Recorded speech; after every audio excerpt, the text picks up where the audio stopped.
عراق میں گر کر تباہ ہونے والی امریکی ری فیولنگ طیارے کی مبینہ ملبے کی ویڈیو سامنے آئی۔ 11 مارچ کو عراق بھی ایک امریکہ کے C-135 طیارہ گر کر تباہ اور اس میں سوار تمام 6 امریکی اہلکاروں کے ہلاک ہونے کی اطلاعات آئی تھیں۔ عراقی گروپ نے طیارہ تباہ کرنے کا دعویٰ کیا تھا جبکہ امریکہ نے اسے ایک حادثہ قرار دیا تھا۔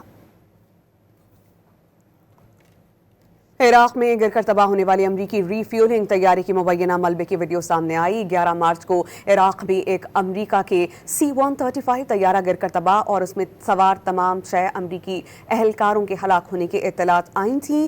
عراقی گروپ نے طیارہ تباہ کرنے کا دعویٰ کیا تھا جبکہ امریکہ نے اسے ایک حادثہ قرار دیا تھا۔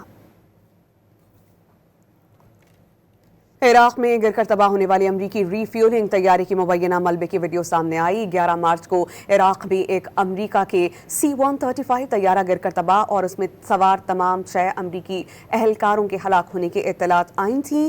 عراقی گروپ نے طیارہ تباہ کرنے کا دعویٰ کیا تھا جبکہ امریکہ نے اسے ایک حادثہ قرار دیا تھا۔